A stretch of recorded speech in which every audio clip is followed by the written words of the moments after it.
Hi, this is Jim Cranston from 7 Every Minute and 7everyminute.com, the podcast and website about reimagining your life. Thanks for joining me today to talk about, doing nothing and how that can be really invigorating. So let's get started. If you like what you hear today, please leave a like, tell your friends, send me a message. So, I'm going to talk about the benefit of doing nothing. And actually, at the end, I also have a quick financial tip for people who are retiring related to your credit score. So I'll be doing that at the end of the show. So, stick around if you want to hear about that. But so what do I mean by doing nothing? Well, if you're listening to this, chances are you're kind of at least somewhat like me, someone who kind of likes to do a lot with their life and be busy and just do things all the time. That doesn't necessarily mean work at a regular job all the time, but it means probably you're pretty busy with work and personal matters and just stuff going on all the time, which I find really enjoyable. My only regrets, there's only 24 hours each day.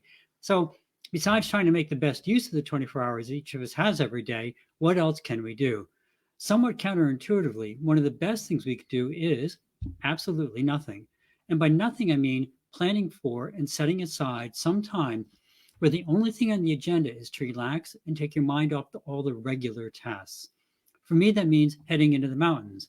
I recently did a side trip to the Hudson River, which was totally gorgeous and totally not my thing. I'm a mountain person. But, you know, as it worked out this past weekend, due to the generosity of my day job employer, I had a 3-day weekend. And so we're still waiting to see if I get paid for the third day. That's another story. But at least I was clear to just put together a 3-day weekend with absolutely no guilt whatsoever. So I drove up to the mountains on 2 consecutive days. And the first was kind of a regular hike. I stopped on the way, bought a gluten-free ham sandwich on the way there, which is a big treat. And on the trail, met a bunch of nice people, sat on a peninsula in the middle of two lakes, and thought about very little other than how wonderful it was that I was able to take the time and find a gluten-free sandwich and just spend a quiet afternoon. I didn't sit and think about, oh, I should do this work or this would be a great thing to work on. I just sat there, focused on nature, and just had a really relaxing afternoon. The next day, after the river misadventure, I went to a small hidden waterfall, also in the mountains, and has a big swimming hole at the bottom. And it was by because of the way I run my days, it was kind of late to get there to swim, so I didn't. It wouldn't have been safe. But so I sat in the middle of the stream on a big rock. You can walk out and get to this big rock at the very bottom of the falls, and ate the other half of my sandwich, and was just amazed about how pretty the whole area is. It's in a little valley. It's not just a fall off a cliff, but it's actually at the end of a little valley, and it's just delightful. It's thought about how pretty it was, what the falls look like, how neat it must have been to have lived there because there's this little cabin at the top of the falls, feeling the breeze at the bottom of the falls, just taking in everything around me and thinking nothing about anything else going on. So was I guilty about the loss of productivity? Not even a little teeny bit. That was completely away from my mind. See, both days I had done volunteer work in the morning, and it was quite physically strenuous in both cases. But even that was relaxing because it was different than my regular other jobs.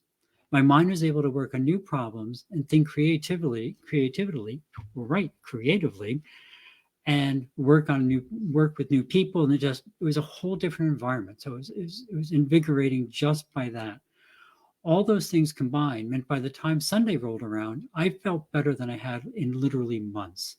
I tackled some correspondence I've been putting off, did a couple of more physical tasks.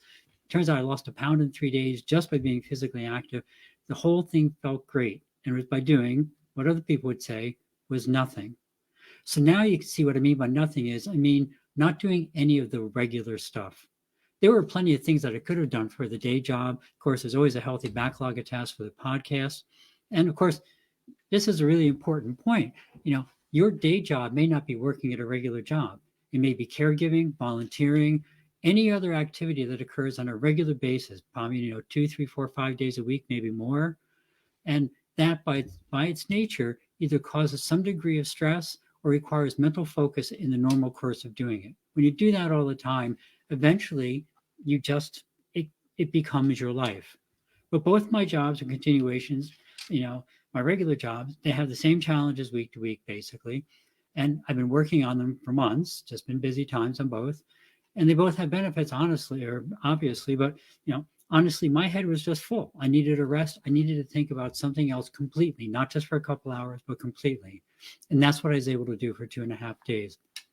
And by doing something different and leaving my mind open to wander onto whatever subject it wanted, it allowed my mind to really rejuvenate and re-energize itself. Even the bad hike to the river was refreshing because it was something new. So, to summarize it and wrap it all up, to really make doing nothing effective, you really have to do nothing related to your normal challenges. There have been plenty of studies that show taking a vacation or checking in on work every day or two has nearly zero benefit. And I thought they might say it didn't have as much benefit as if you're taking a real vacation. It's almost zero benefit. And it can even have a negative impact on your overall mental fitness because here you are surrounded by things and you can't pay attention to them because all your work problems are still in your head. The point isn't necessarily to sit all curled up on the couch. Perhaps that may work for you, but for me, it's getting away from things and to really fill your head with new experiences. And so it's to get your own self and your mind into a different frame of reference. And that's what allows it to relax and be challenged in new and exciting ways and get the energy back into itself. So counterintuitively, it may be that doing some planning and basically planning to do nothing. It seems funny to say that. But when you do that, you really have to get away from all your regular challenges and just let your mind open up to all the things in front of you. Once you come up with a plan, follow through with it and don't succumb to feeling guilty about not working all the time. That won't help your mindset even the least. And I know and I associate with many workaholics, pretty much all of them feel far better, even though they love to work and they work a lot, they still feel far better when they really detach from the main job and focus on something new. A friend of mine often goes to the national parks, takes his family to national parks, and they'll go anywhere from a few days to a couple weeks. And he's a new person when he gets back. He does sometimes have to call in just because of his position, but when he's not, he's often in places that have no cell service or anything. So for a day or two, he's just in a different environment. It makes a huge difference. In my case, it was only 3 days, and I stayed in the areas I normally hang out in, actually. But having those 3 days in a row with a different focus was simply wonderful. So something to try and put into your schedule. I know sometimes it's very difficult, but really, if you can get some time to just take off, just relax, it really is worth it if you can manage it. And now for the quick bonus I mentioned about retirement credit scores.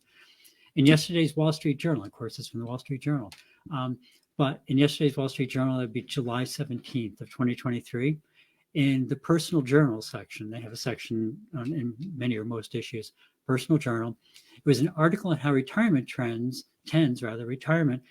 to pull your credit score and put downward pressure on it. It just caught me off guard when I saw the title. I thought, jeepers, it seems probably you're spending less money. That overall, it seems like you'd be a better person for credit. And I know a lot of you aren't for retirement yet, or you're ready for retirement yet, but you should start planning now for retirement for many reasons. This is just another one. You really want to have a goal of setting aside a generous retirement savings cushion. It should probably be about 2 times as large as everyone says it should be. I've been through this for years, and they say, "Oh no, whether it's a life insurance policy, whatever it's kind, that's way too big. You'll never have to have it be that big." And then actually, it was pretty funny because one of them, it was agent in training, and her boss was with me, or with her, and talking to myself and someone else, and we were going over the amount of life insurance I wanted for the house, and I said, there's no way this house will ever cost $200,000. And it actually now assesses for considerably more than that because, as we know, housing changes in order to pay off the house if need be. So, people will tell you lots of things towards retirement. Listen to them, thank them very much, double the number in your head. That should be your goal, at least. So, at least that's how it worked out for me. Even if inflation drops to zero, things have a way of coming back around the block. And inflation, in my case, was super high, went back down low, now it's back. And so just save, you'll never regret it. But if you do have significant retirement savings, and one of the things that's kind of funny, you think that when you get older, you're not going to have as many expenses. And in a lot of ways, that's true. Medical expenses come around, of course, and that's one of the things you want to save for, as well as having insurances for that. But the expenses differ. All of a sudden, you really want to help your grandchild go to school or get a car or something like that. So you have a different sort of expenses, for one thing. So how it affects your credit score is very different. Right now, chances are, if you're younger, depending how young you are, maybe you have a mortgage, maybe you have some credit cards, maybe you have a car loan, maybe revolving credit at a store or two or something like that. Hopefully not a whole lot of credit, but you have this mix of stuff. Well, it turns out credit scores really reward that. When you have this mix of credit, for whatever reason, say, oh, that's really good. It's a well-rounded person. And so that pushes your credit score up. And of course, if you hadn't realized it before, credit scores are only sort of about credit and your credit worthiness. Is kind of a tool to get you to spend more money if they think you're capable of doing it. And so the things they weight to increase your credit score aren't only about how much you can pay back that loan. There's a lot of other things because it's to help people who give you credit evaluate whether or not they can give you, more credit. That's really the basis of what a credit score is. Yes, income factors into it. Yes, your ability to repay obviously factors into it heavily. But there's a lot of other things that inflate your credit score that have nothing to do with your ability to pay it back. It has to do with how well you're spending money, somewhat counterintuitively. So when you retire, often a number of spending changes happen. Remember, we just said they like you when you spend on a lot of different things.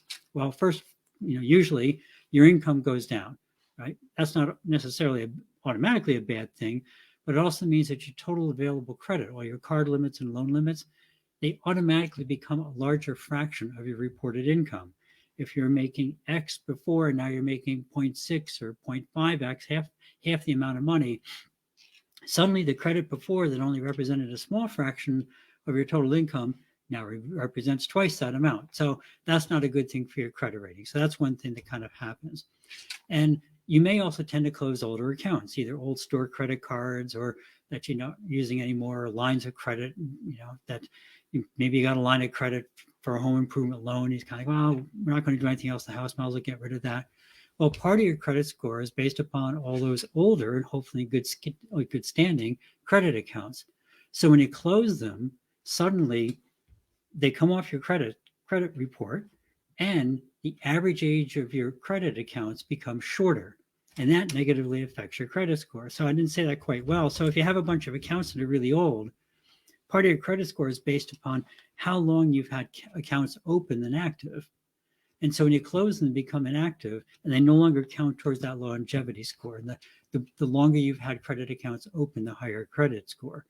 So, and also as you get older and you're retiring, hopefully you have more engaging things to do. So you're more likely to forget about making a payment because, if you have some little used account, maybe it gets charged once a year for some subscription you have or something.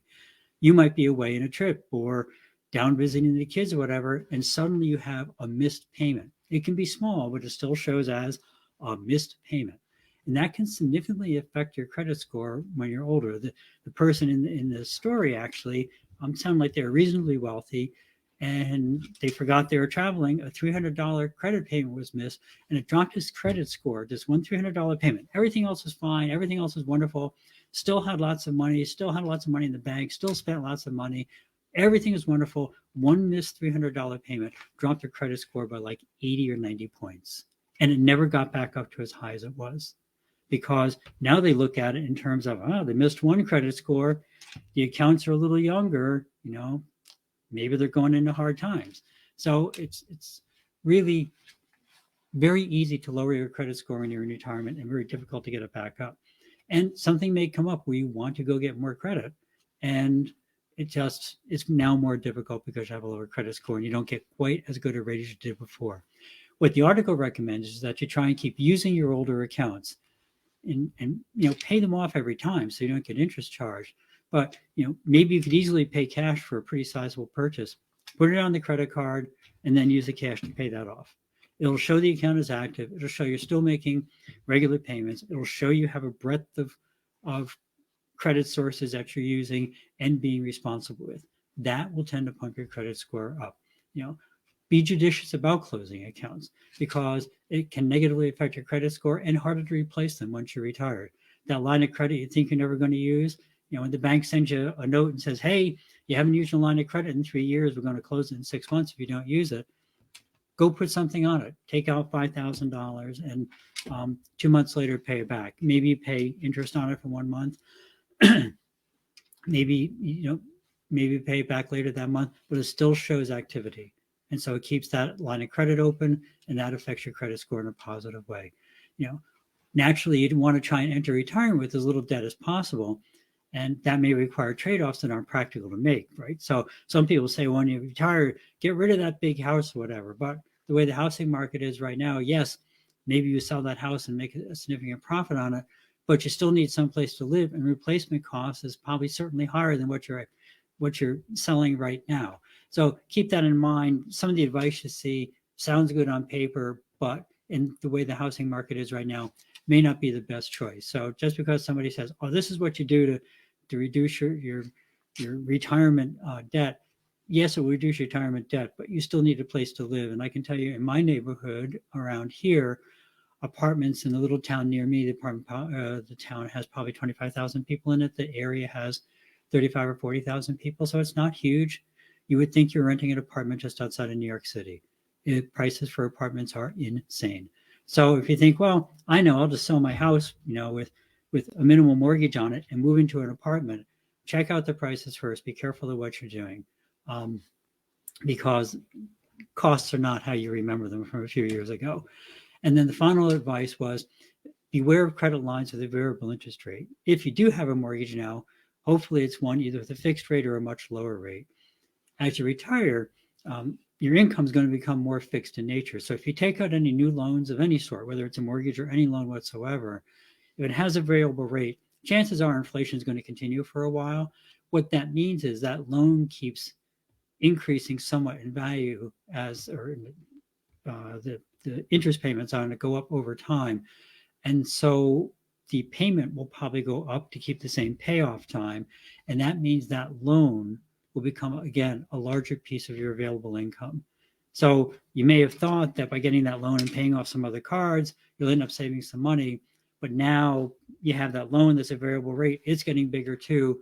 And your credit company, the credit score people look at that and go, I don't know, they're spending more and more on loans and less compared to the total income. So just beware of all those things. And again, it's in the Wall Street Journal. You can get it there. I looked, I didn't see a way to share the link. And they've changed how they're sharing links on some of the stories too. Maybe because people like me share the links on things like Facebook to my listeners. But I thank you, Wall Street Journal, for the things that you've done, and I hope that you'll start putting link sharing back in on the really good stories. But so that's it for the retirement credit score insight. Honestly, a few of the scenarios hadn't occurred to me. Things like that, just the things that I wouldn't think affect your credit score, like having less credit, would affect it so negatively. So I hope you found something useful. Feel free to share any tips you may find on the issue of credit scores. I'd love to hear from you. And remember, probably the most important takeaway from tonight, remember to take some time to just unwind, whether you're working full-time or not. Your primary job may be caregiving, volunteering, and maybe going to a day job in a regular place, and maybe going to a storefront, whatever it is, but it's still a regular demand upon your mind. So your homework, always optional, but especially if you're feeling kind of burned out, is to think how you could arrange any extended time away from your normal challenges. And extended, in my case, like I said, it was 2.5 days, made a huge difference. Like I said, even just a couple of half days in a row. And I think you'll find the change dramatic and rejuvenating. That's it for the evening. Please, as always, remember Ukraine. I forgot to get my stuff ready. Where is it? I've lost him. Oh, no. There he is, ukr7.com.